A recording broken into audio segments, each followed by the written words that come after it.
You are now in tune with Mamba Radio.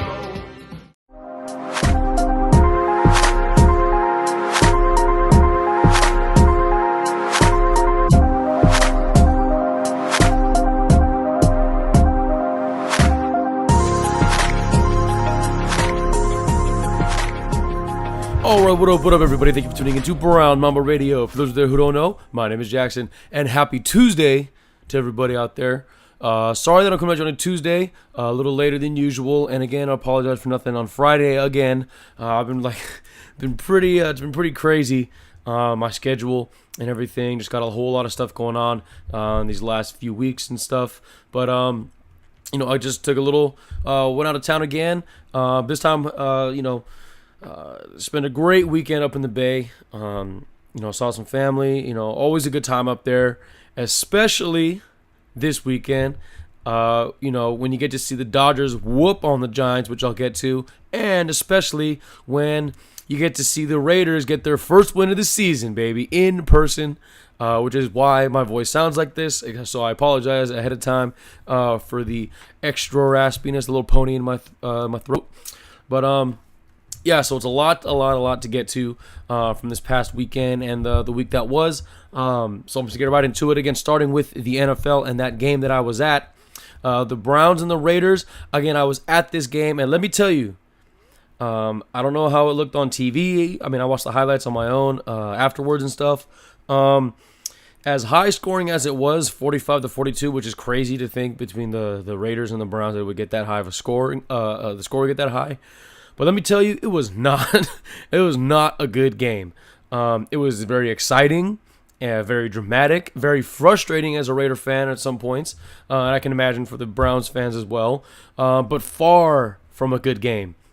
Look, and I know I've been very, very critical of the Raiders on this podcast. From just a lot of the stuff that they've done recently, specifically pertaining to this season. But they are still my favorite team, and nothing makes me happier when they win.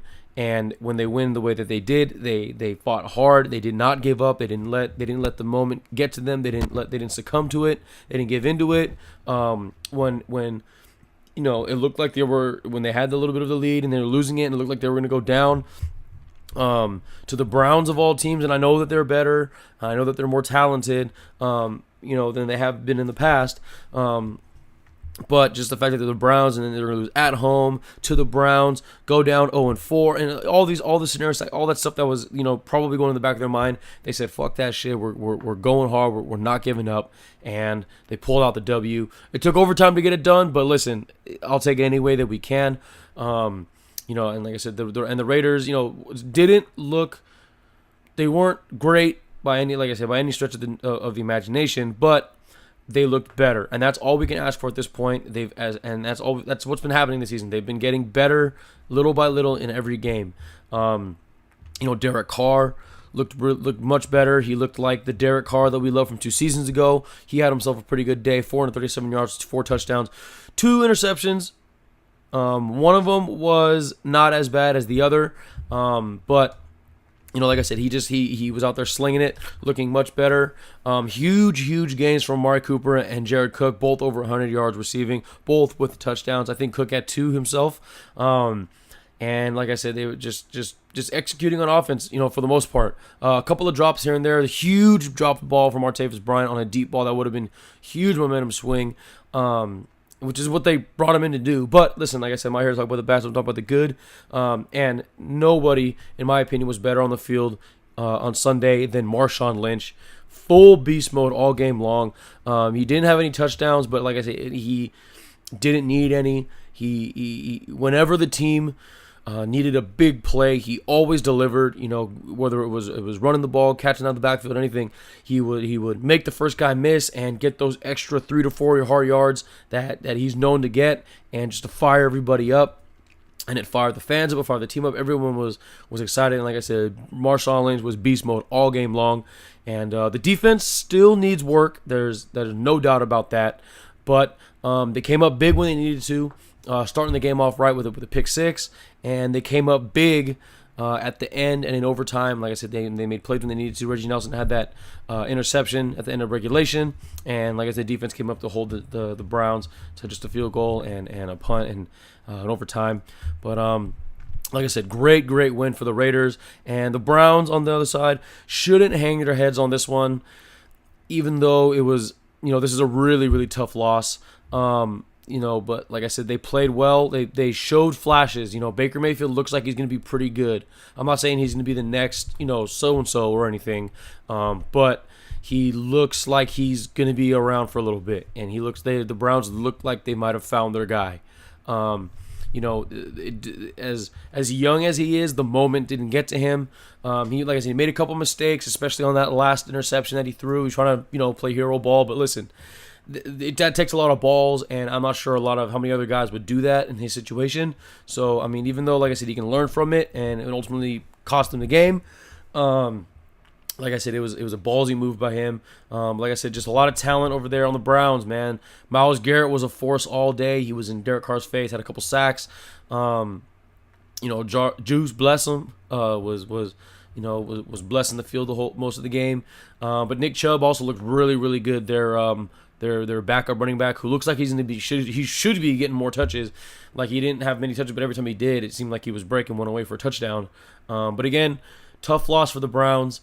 But like I said, it's definitely, like I said, I've said it before, I'll say it again. There's no moral victories in sports, but like I said, there's a lot of learning moments, and there's definitely can learn a lot from this one.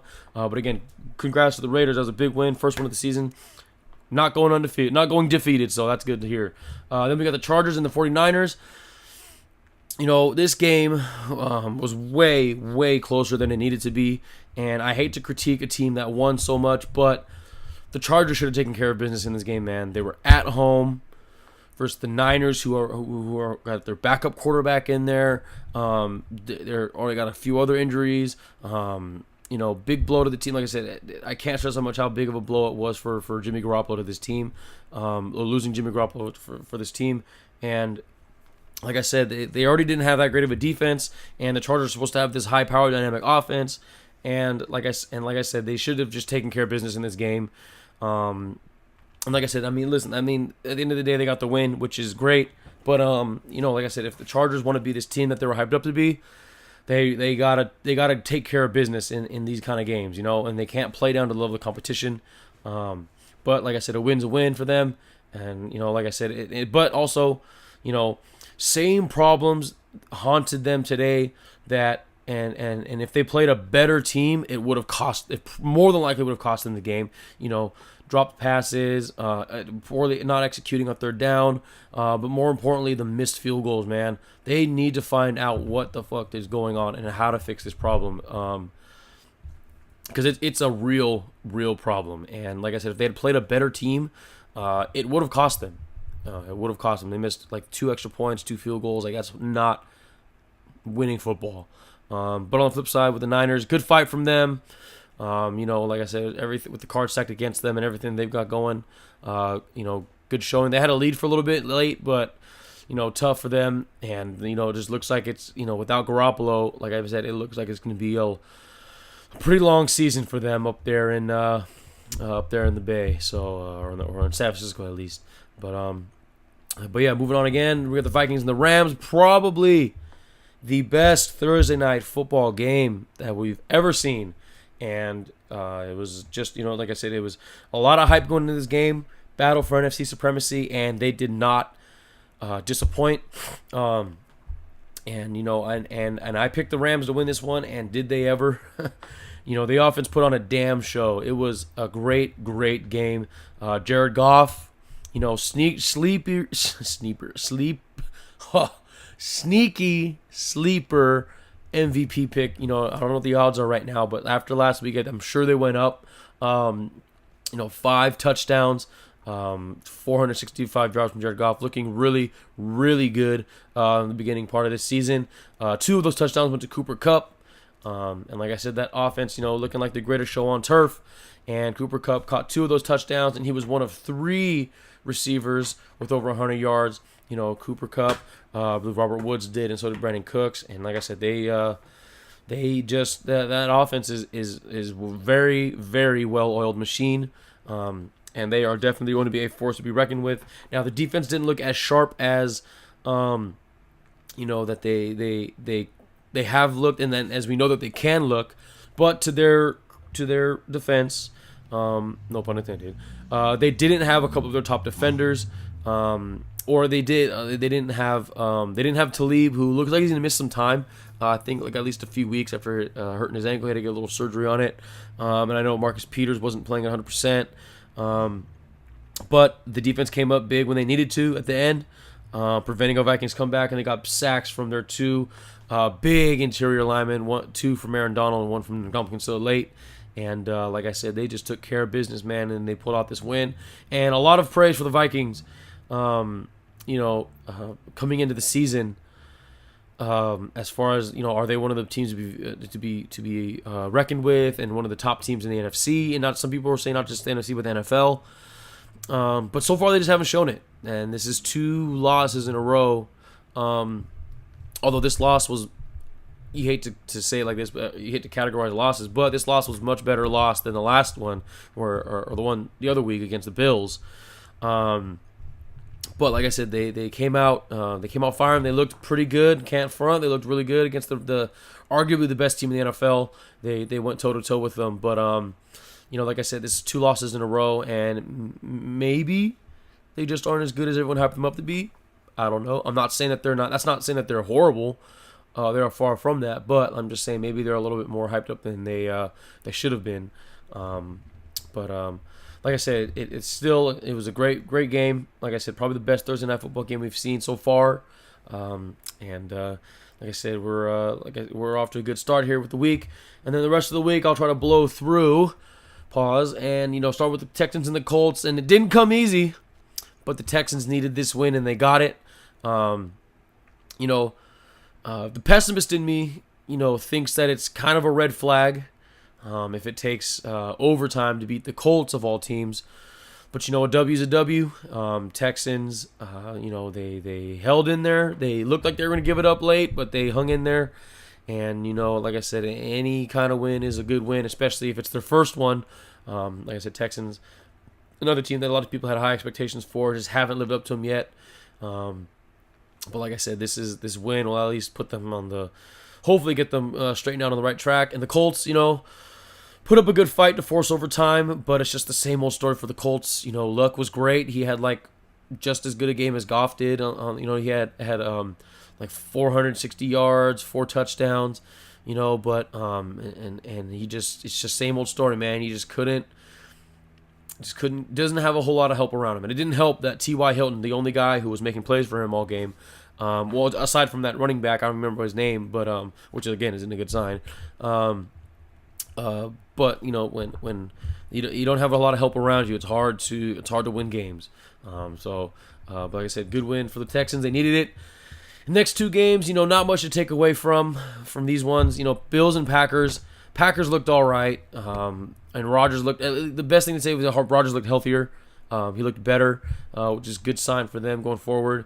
For the Packers going forward, but the Bills looked more like the Bills we thought that they would be. A big goose egg on their end. And same thing with the Jets and the Jags. Jags took care of business at home like they should have. Bortles looked good. The offense was going. That's the main thing, was the offense got going. And they put up some numbers. But the Jets just looked like the Jets again. I'm not sure if Sam Darnold has fully played himself out of Offensive Rookie of the Year contention yet. But if he keeps playing the way he's playing, I think he might. But next up, we had probably the biggest surprise of the weekend was the Bucks and the Bears. And if you saw this coming, you are a goddamn liar, because the Bears took care of business at home and they whooped on the Buccaneers. And Mitch Trubisky with a Chicago 6-pack of touchdowns to shut the haters up for at least this week. At least this week he can have it, and he can the haters can eat it on that one.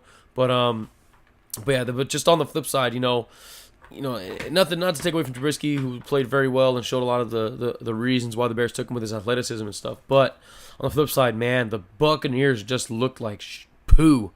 They did not look good at all, and it looks like Fitzmagic is officially over in Tampa Bay. He did not play well at all for the first half of the game last week on Monday night, and as well as the first half of this game. He did not look good. They eventually brought James Winston in, but it didn't help much.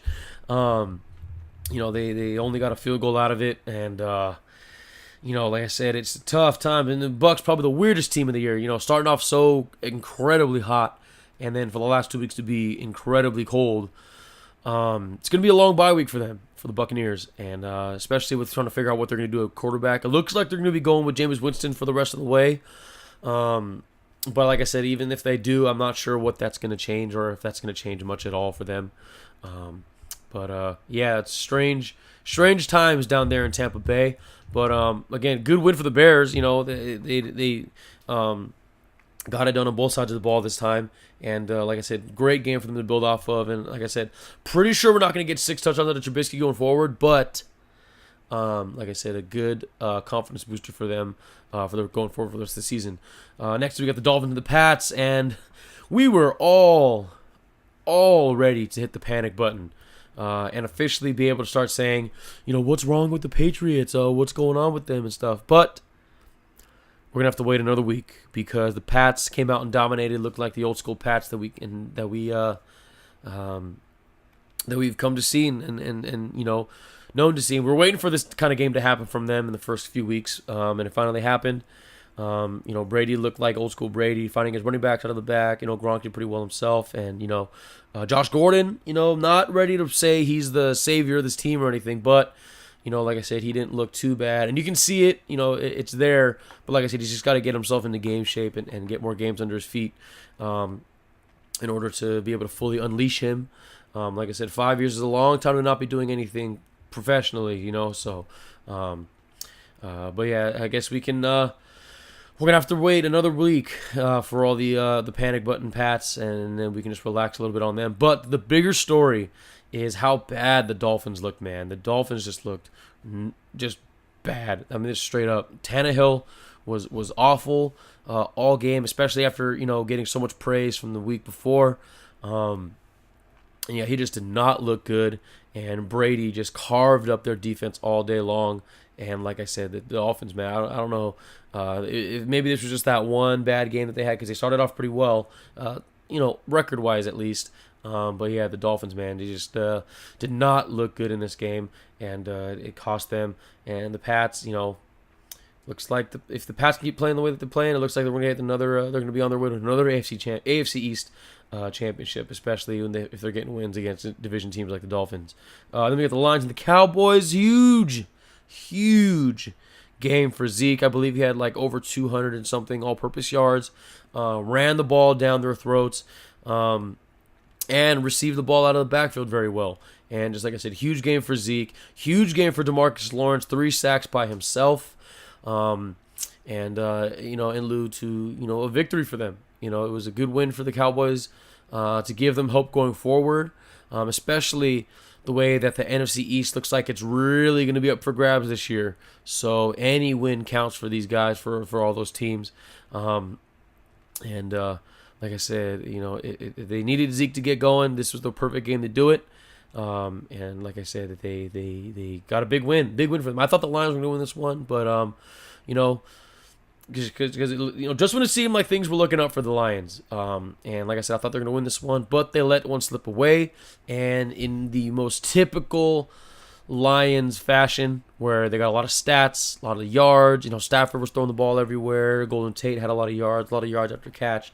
But no win to show for it, just typical Lions kind of game where, like I said, that just happens all the time.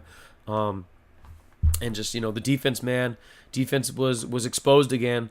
And like I said, that was the thing that people were talking about, that they could not stop a run. And like I said, the Cowboys just unleashed Zeke, and he ran wild all over that Lions defense. And it ultimately cost them the game, and like I said, good win for the Cowboys. But a bad loss for the Lions, for them, especially at home. So now on to probably the best game, I guess, of the week. I would say, arguably the best game of the week, but it wasn't either way. It was a really good game from two really good offenses, and big win for the Bengals. They came out, firing. Their offense, like I said, looked really, really good. Andy Dalton, looked pretty good. They got a lot of and sneakily, like I said, some guys were shout out to Bill Simmons and Cousin Sal and those boys. They were shouting out the Bengals, saying that they might be a sleeper pick in the AFC North. And if they can play the way they played today, they might be.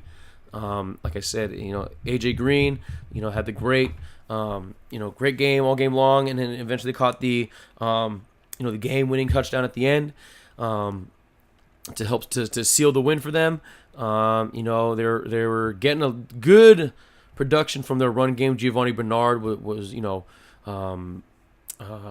just had a good game. That's best basically he had a good game, because we all know the strength of the Bengals offense is their passing attack. But like I said, anytime they can get anything from the running game, that's icing on the cake. But like I said, as big of a win as it was for the Bengals, maybe they suffered a bigger loss with that Tyler Eifert injury, which, if you are squeamish or get sick at seeing nasty things, do not watch this replay. And I know that's just going to make people want to look it up even more. But if you haven't seen it by now, like I said, it is nasty. It looks like he broke and dislocated his ankle. He's probably going to be done for the season. And like I said, like I just mentioned, their passing attack is the strength of that offense, and he was one of those big reasons why. And, he was really starting to find his groove here, he had a few injuries over the last few seasons that have really not allowed him to break out. And like I said, it looked like this was going to be the season for him. But like I said, tough loss for him, tough loss for the team. But like I said, hopefully they can adjust. They did okay without him going forward, but like I said, it's going to be tough for them to rally, or tough for them to build to have the same kind of success as they've had without him. But on the flip side, with the Falcons, second week in a row that the Falcons fall victim to it's just a victim of circumstance where the other team is just, they get the last possession. Happened last week in overtime against the Saints, and happened this week against the Bengals, and it's just tough, tough loss. But if they keep playing the way that they've been playing, things will eventually turn around, and they'll end up on the right side of that stick. And it's like I said, they're playing very well. Matt Ryan looked as weird and as off as they looked in week one. They looked really, really good in the last couple weeks. Excuse me. And like I said, they just got to. I know it's unfair to say they got to tune some things up on defense. Especially since they're missing two of their best defenders. But if they can just figure out how to just fine tune that defense without them, and their offense is good enough to keep them and like I said, it's good enough to keep them in these games. But if they can figure out how to fine tune that defense a little bit without Deion Jones and I'm blanking on the other, and Keanu Neal, like I said, their offense is good enough to win them these games. So like I said, that's just what the Falcons got to do going forward. Then we got a few more games. Then we got the Eagles and Titans. Huge win for the Titans. Bad loss for the Eagles, man. Huge win for the Titans. They came up huge when they needed to, especially on fourth down and in overtime. Marcus Mariota looked good. Like I said, I can't stress how huge those fourth down plays were. I think they had 3 fourth down conversions in the fourth quarter and overtime alone. And like I said, there was a big, not quarterback debate on who was going to play or whatever kind of thing between him and Blaine Gabbert. But it looked, Marcus Mariota scored his first touchdown. And like I said, looked good on the last scoring drives. And the Titans are kind of frisky. They're 3-1, and looks like they're going to, be a tough out. Like I said, their defense, looks pretty good as well. They held the Eagles, they kept scoring down with the Eagles. And speaking of the Eagles, man, not ready to hit the panic button / what's wrong with the Eagles button yet. Because Wentz has only been there for 2 games. But this team has got to find their groove, And like I said, I know it's early. I know that they're just getting their team back together fully.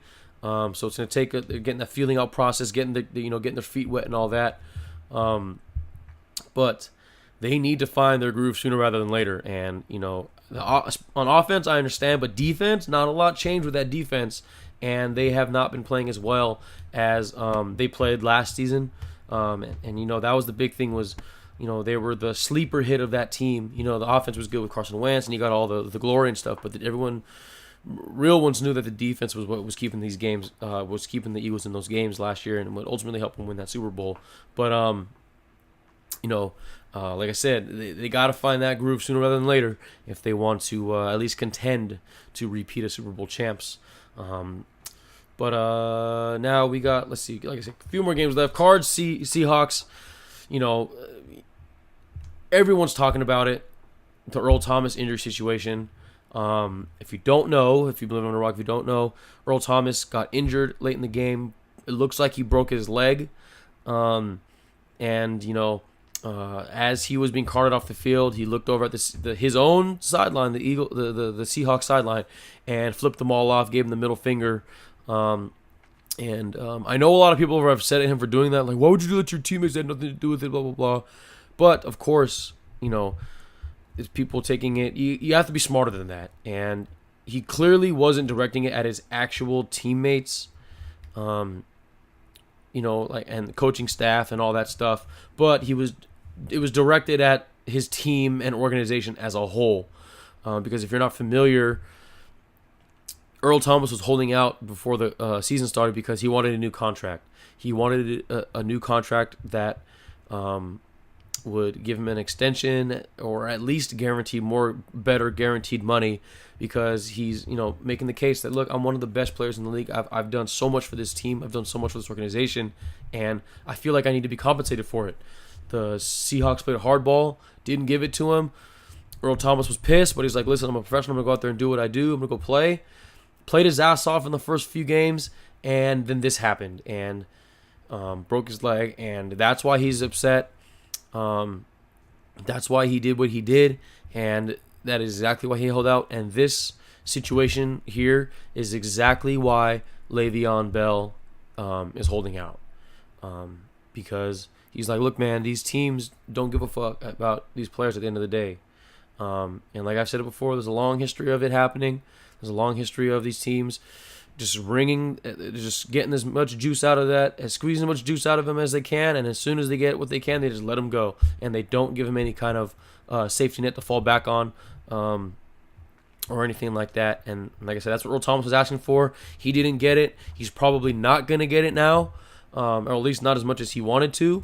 But like I said, it's tough. Besides the fact that, behind the backstory of it all and stuff, tough loss for the Seahawks defense, who, I don't know if you also realize, but there was an actual football game that took place that was way closer than it should have been, considering it's the Seahawks and the lowly Cardinals.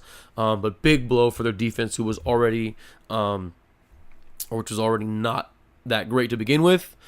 Like I said, it's tough times for the Seahawks, man. They got to figure out what they're going to do going forward. Like I said, do they want to just start? Do they want to just start the rebuild now, or do they just want to try to hang on and try to do what they can to contend? Tough situation for them. But like I said, but at the end of the day, they got the win. A win's a win for them. I don't think it was the Cardinals, man. They just suck. There's nothing. Sorry, Cardinal fans. They just suck.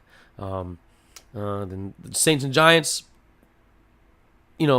Saints offense is coming together, and they're starting to look like how we thought that they would look coming into the season. High-powered offense, a lot of weapons, a lot of talent out there. And like I said, a lot of weapons for Drew Brees to hit and connect with. And speaking of Drew Brees, it looks like Drew Brees is going to pass Peyton Manning for the most passing yards of all time, and it looks like he's going to shatter that record. And if they can play that the way they've been playing with like I said, with the weapons that he has, man, they'll look good. And like I said, they'll really be taking care of business. And like I said, the Saints offense looks really good. Falcons offense looks really good. Before all this, Bucks offense looked really good. The Panthers offense with Cam Newton looks pretty good as well. And the NFC South looks like not the best, but definitely the toughest division to come out of. And like I said, they're going to have to win every game that they can, which was a big win for them. On the flip side, though, the Giants, man, that offense just looks bleh, like really, really bleh. It's just so predictable. that it's sad, and they should be much better. You know, especially considering all the potential that they have with all the dynamic pieces that they have, you know, with OBJ, obviously, but with the way Saquon Barkley's look, they're not using him correctly. They're just having him running to the line and stuff like that. And, you know, they could do so much more with him. And hopefully they can sooner it out, or hopefully they can figure this out sooner rather than later. Because, like I said, there's a lot of potential there with this offense, but right now they do not look that great. Then the Sunday night game.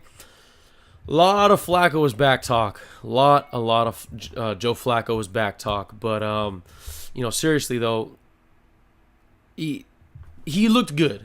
He looked good. But we've got to be serious here. They are catching the Steelers at a really, really, really bad time. And, you know, I'll give Joe Flacco's credit. He looked good connecting to his new favorite target, it looks like, in John Brown.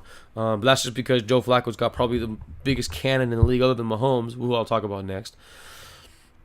But, so you can just throw it deep. You know, Joe Flacco's whole game was just the deep ball and throwing it up there and hoping, praying for a PI and something like that. And like I said, he's found the new target in that. So hopefully, or at least he's hoping for his sake, you know, that, you know, John Brown can stay open so we can find him. But like I said, you know, a good win for the Ravens. But like I said, they're catching the Steelers at a really, really bad time. And they do not look good. They look horrible right now. And really bad on defense. Like, especially bad on defense. Especially considering that the Steelers are known as a defensive team. And that's their, you know, that's their identity, air quotes there. You know, and, you know, like I said, they're just giving up the deep ball, giving up a lot of big plays, giving up, you know, just not looking like a Steelers defense that we've come to know. And then on the flip side, on the offensive side of things, Big Ben looked really bad, and you know, it really hurt the offense. You know, like I said, Big Ben. This last year was the first year we saw flashes of the regression, but this year is the year where it's like, oh shit, it's like pretty glaring. Like, you know, like not saying he's lost it, but it's definitely not where it used to be. You know, and like I said, it's hurting the team as a result. And harking back to Le'Veon Bell, man, he is just sitting back and soaking this all, and you know, saying, look, sure, you guys can do whatever. Yeah, sure, don't pay me, that's fine. But you need me, whether you want to agree with it or not, whether you want to admit it or not. You need me. And he's just sitting back, chilling. And looks like, supposedly, according to my sources, I'm hearing that he's going to be reporting to Steelers camp, I believe in week 7, which is after their bye week, or after week 7 bye week. I'm not sure. But either way, after their bye week, Le'Veon Bell's coming back. And like I said, we are going to see firsthand. That's where we're going to see how much he's really worth, which is a lot, which we all know is a lot. But if he can come out and immediately dominate and have an impact on the game and get them some wins, like I said, man, Le'Veon Bell knew what he was talking about, and everybody needs to shut the fuck up and give that man his money. But yeah, last game of the week. Finally, we're here. Chiefs-Broncos last night. Big win for the Chiefs and a big win for Mahomes. This was the first time that Mahomes had his back against the wall, I guess you could say. You know, they were down most of the game. Broncos defense looked great. They were very well prepared for him. You know, they were in his face all the time, made him uncomfortable, and you know, he didn't put up the monster stats like we've seen him put up so far this season. But he was able to come through. He fought back. He didn't give up. He was looking. I hate saying it like this, but it was very Brett Favre-esque as far as just pulling plays out of his butt. And, you know, like I said, he didn't have the monster stats like he's had so far this season, but he got the most important stat, and that's the W. And they came with a nice come-from-behind win against the Broncos. And, you know, like I said, a huge win for the Chiefs and the Mahomes, like I said. But, you know, with the Broncos, man, what the hell was that last play? And, I mean, that was just bad. And like, I get it. I get trying to go for the gusto, going for it all, like especially trying to catch people off guard and catching them off their guard. You know, like I said, no one expected them to do it, which is, you know, part of the strategy. but it just wasn't the right time. And on top of that, it wasn't even executed properly. And I know they're trying to say, oh, he had a blocker downfield, they would have scored. It's like, I don't think so, because it was so congested right there and it was so poorly executed that you kind of realize, oh shit, they're running a hook and ladder, that they would have been able to get to him, and it would have been a lot tougher than they thought.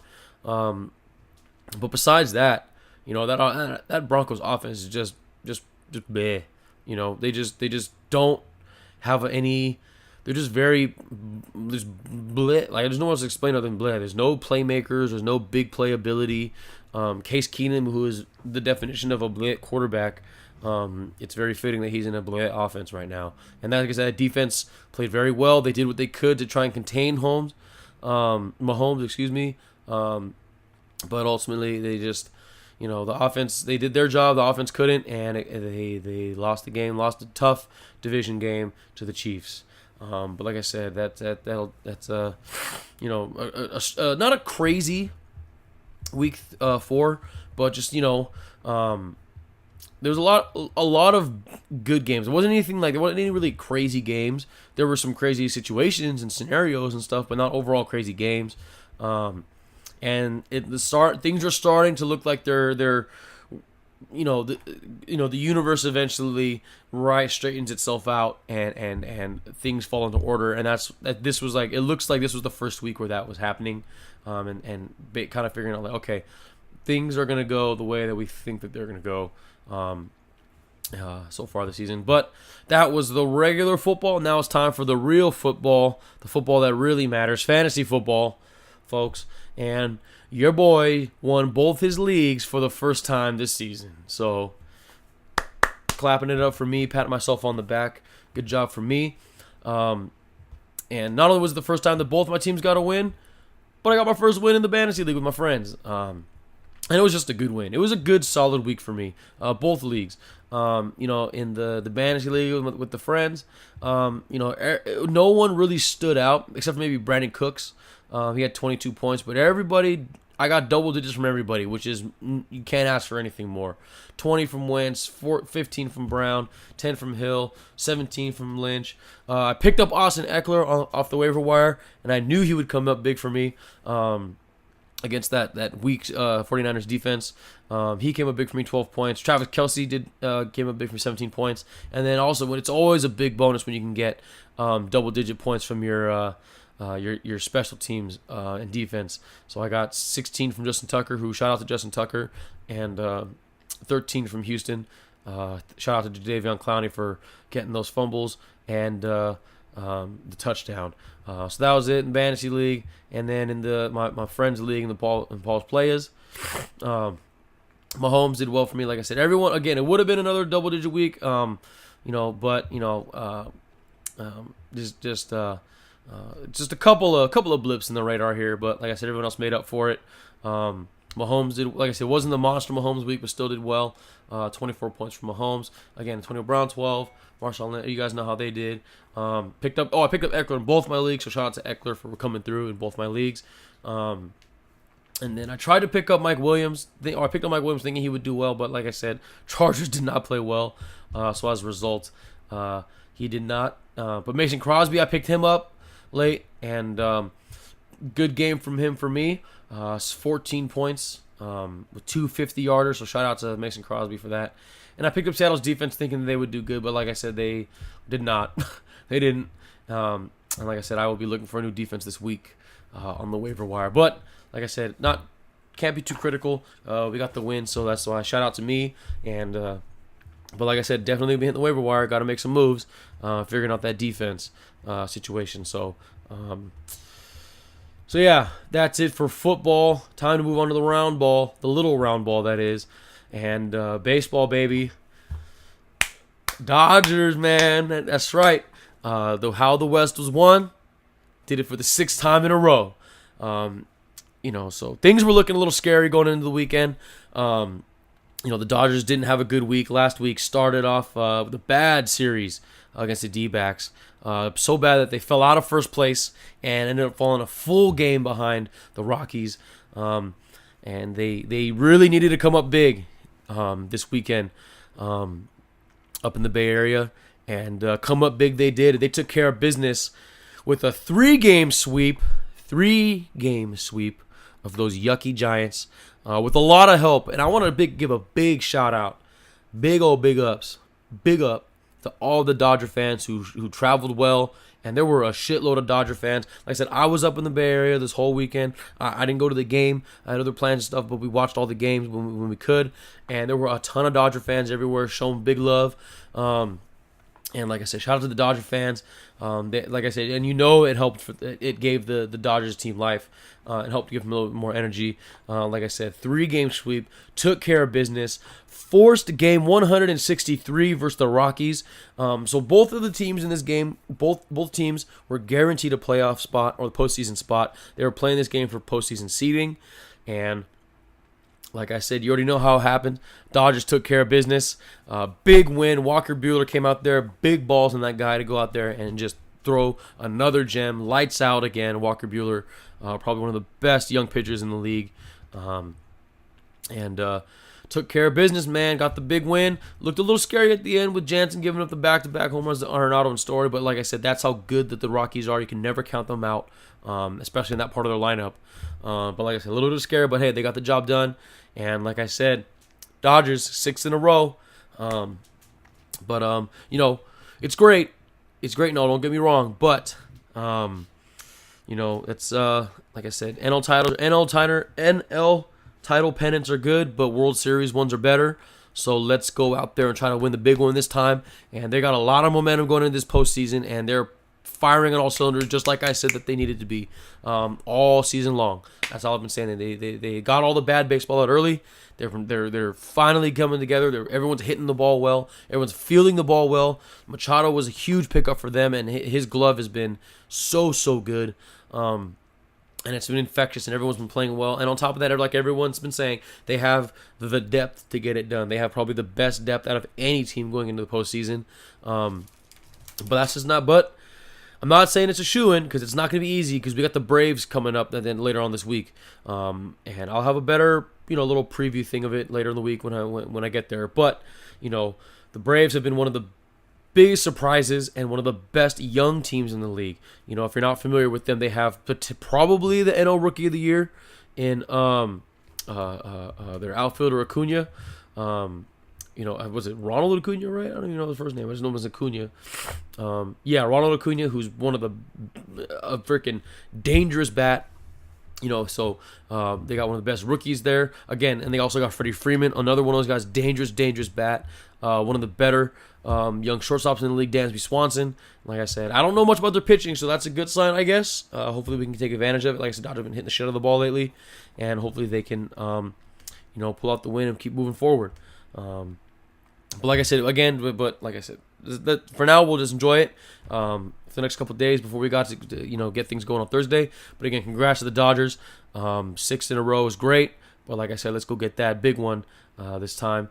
And last thing for baseball, Angels. It looks like Ohtani-san is going to have to get Tommy John surgery after the season. We all kind of knew it was inevitable and it was going to happen, But like I said, it sucks. He's going to miss all the next year, especially after such a great rookie year that he had this year. But like I said, best of luck to him after his surgery and in his recovery. I'm sure he'll come back better than ever. Like I said, he's even despite the fact that he had that little injury, he was hitting the shit out of the ball. One of the better offensive rookie seasons that we've seen in a long time.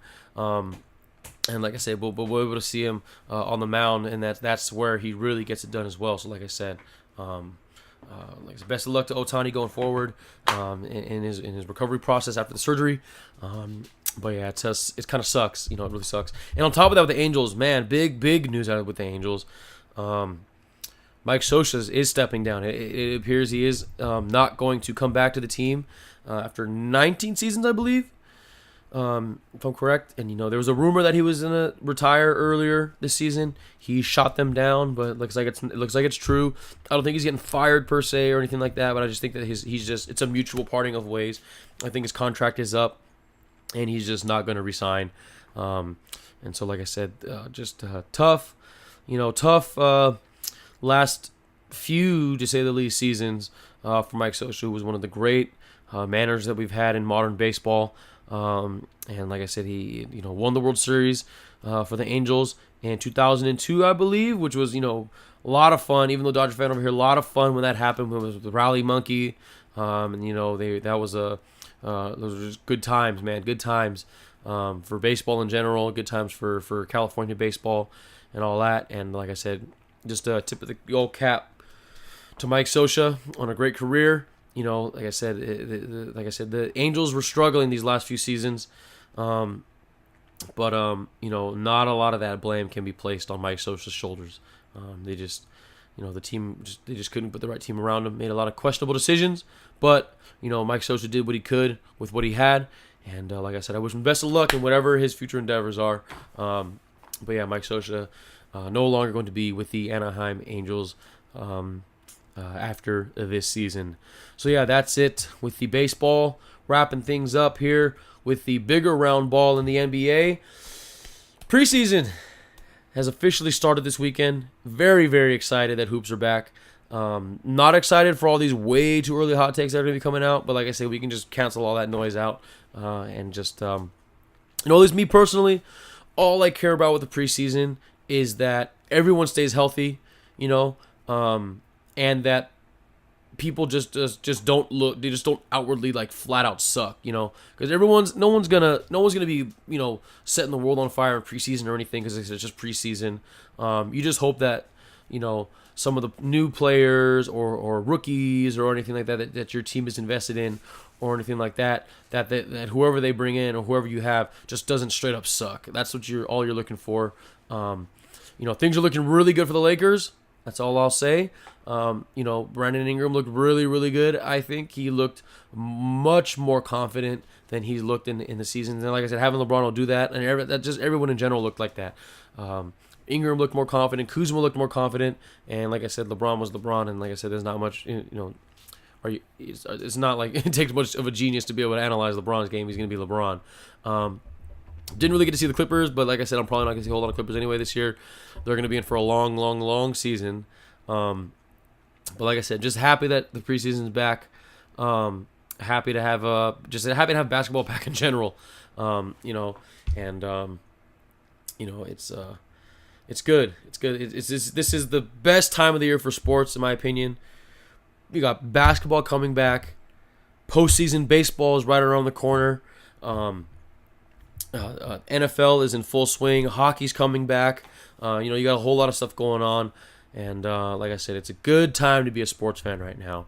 And not only with the NBA, speaking of NBA, got a lot of Brown Mamba NBA preview content coming up around the corner. Hopefully, if things go according to plan, I'll be able to have some of my friends on. We'll be talking Lakers, Clippers, just overall, NBA overall, and just doing a bunch of fun stuff. And I've also got, hopefully, like I said, if things go according to plan, if things can work out the way I want them to, I'll have some other cool content on the old YouTube channel right in time for the NBA season. So make sure you stay tuned for that stuff. And before I move on, I just want to say I'm sorry. I apologize to everybody out there, and I apologize to Tiger Woods. How disrespectful of me to forget bringing you up in the last week's episode for winning his first tournament in 5 years. And, like I said, just shout out to Le Tigre for that. And I know he's been through some ups and downs. We all know the trials and tribulations of Tiger Woods over these last, the better part of this decade. But honestly, it's hard to deny that golf is so much better when Tiger is playing well. Not just when Tiger's playing, but when Tiger's playing well, golf is completely different. And if you don't believe me, just find that clip of him last week at the PGA Tour or the PGA Championship where he was walking to the 18th hole and almost the entire gallery is following him because they know that he's about to win his first tournament in so long. And he did. He won it. Almost won the FedEx Cup as well. But like I said, a good win for him. Now let's see if it'll translate to majors. Next year, they're changing the season up a little bit. and stuff like that. And like I said, maybe he can carry it over to him, to next season, next year, and maybe get another major, chase Jack Nicklaus's record. I don't know if he'll catch him, but if he can keep playing the way he's playing, he might get close. And that's, considering, like I said, all things considered, if you saw that coming, sheesh, man. I mean, who saw that coming? No one, honestly. But again, shouts to Tiger. Wish his game would have carried over to the Ryder Cup, but it's okay. It wasn't just his fault. Philly Mick didn't play that well. No one on the USA played that well, honestly. But it's just the Ryder Cup, whatever. Ultimately, who cares? And like I said, just again, big up to Tiger Woods. And hopefully, like I said, he can carry it over, make golf fun for everybody again next season. And that's it from the sports stuff. Last but not least, I would just feel very, very irresponsible if I didn't at least address it. But the big news out of everything from last week, the hearing between Dr. Christine Blasey Ford and Judge Brett Kavanaugh. That was what dominated the news all last week, and it was a very important thing that happened. If you want really, really great insight on it, you're not going to find it from me. Like I said, I just feel it would be irresponsible if I didn't at least address it and give my 2 cents on it. But if you want really great insight on it, as far as, the whole situation of it all, watch the whole thing of it in its entirety on YouTube from last week tonight with John Oliver. He goes into great, really, really, like I said, just really great insight on it. So go check that out. But just, the whole situation last week was just a fucking shit show, man. It was so sad. It was a shit show. It was just, really just hard to watch on so many levels, for so many reasons. And, just, big ups to Dr. Ford for taking a stand and being so brave for, doing what she's doing, coming forward, having to retell, arguably the most traumatic experience of her life. And, all the people out there who are saying, well, what's she doing? Why is she coming forward now?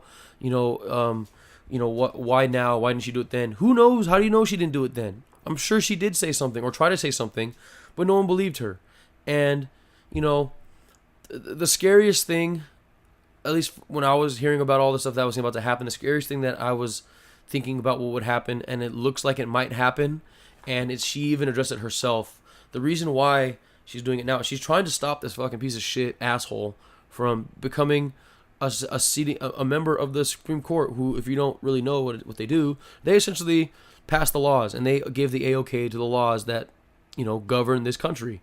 And she just felt she couldn't stand by and let it happen, and she had to do her part, even though she knows that people, that no matter what she says, it's going to happen anyway, which is the scariest outcome. And she even addressed it as well, and think about how shitty that is, where she's trying to do her part to, keep this fucking asshole out of, from making these laws and helping be a part of this, the Supreme Court. And people are believing her. That's not the issue here. People are believing her, and they're like, listen, she gave a great heartfelt testimony that was, true. She did a polygraph and passed it. Everything was good. But it's not, like I said, the issue here is that is not that they don't believe her, because they do, but they just don't care. And that's what it seems like, is they just don't care. And that's arguably even worse. That's such a dangerous and such a scary rhetoric to allow, that, they'll do they're supposedly going to launch an investigation, and it just feels like they're just doing it as part of, like, just to say that they did it, and even no matter what comes out of it, it won't change the outcome. And this guy is probably going to be elected to the Supreme Court and he's going to be there, and he's going to be a piece of shit.